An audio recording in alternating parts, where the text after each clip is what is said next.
আসসালামু আলাইকুম। সবার জন্য দোয়া করি মহান আল্লাহ তাআলার কাছে, মহান আল্লাহ তাআলা যেন দুনিয়ার সকলকেই ভালো রাখেন।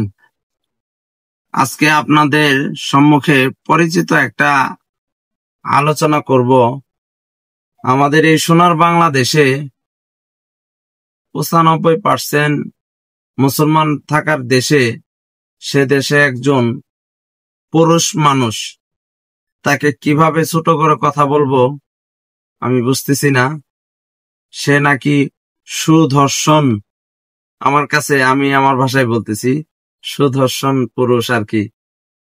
তো যেটা আসলেও আমি বুঝি না যে সুদর্শন মানে কি। তার আমি কিন্তু ভাষাটা একটু বাড়িয়ে বলতেছি যে এই কথার ভিত্তিতে আমি তাকে সহ্য করার মতো না, আমি তাকে সহ্য করতে পারতেছি না। সে নাকি সুধর্ষণ পুরুষ, সুধর্ষণ পুরুষ। সে কিভাবে সুধর্ষণ পুরুষ হয়ে গেল আমি বুঝলাম না যে সুধর্ষণ মানে কি। আচ্ছা, সুদর্শন যদি হয় সুন্দর, তাহলে কি সে সুন্দর? আমার কাছে তাকে মনে হয় সে একজন হিজড়ার মতো, এবং কি দেখতে তাকে ছেলেও দেখা যায় না, এবং কি পরিপূর্ণভাবে মেয়েও দেখা যায় না, যার অনেক কিছুই আপনারা দেখেছেন। আসলে এটা নিয়ে এখন সোশ্যাল মিডিয়ায় পুরা তুলকালাম চলতেছে যে আসলে এই সোনার বাংলাদেশে, আমি যেটা বলবো ৯৫% মুসলমান থাকার দেশে, এই জায়গায় সুদর্শন পুরুষ হিসাবে এই পুরুষকে অ্যাওয়ার্ড দেওয়া হয়েছে। যারা দিয়েছেন তারা কেমন পুরুষ, আমার এটা নিয়ে আমার ভিতরে অনেক আলোচনা সমালোচনা চলে আসতেছে। আসলেও আল্লাহর দুনিয়ায় কাউকেই ছোট করতে চায় না, সবাই আল্লাহর পছন্দের বান্দা। সবাইকে বলবো, সবাই মান ইজ্জত বজায় রেখে চলেন, এমন কিছু কাজ করেন না যে মহান আল্লাহ তাআলার আর সকল বান্দারা আপনার প্রতি নারাজ হয়ে যায়। তাহলে কিন্তু মহান আল্লাহ তাআলাও আপনার প্রতি নারাজ হয়ে যাবে। কেননা আমার এই সোনার বাংলাদেশে যদি সুদর্শন হিসেবে অ্যাওয়ার্ড পায়, তাহলে সারা বিশ্ব জয়ী হাফেজ, কোরআনের হাফেজ আবু রায়হান, তাকে অ্যাওয়ার্ড দেওয়ার কথা।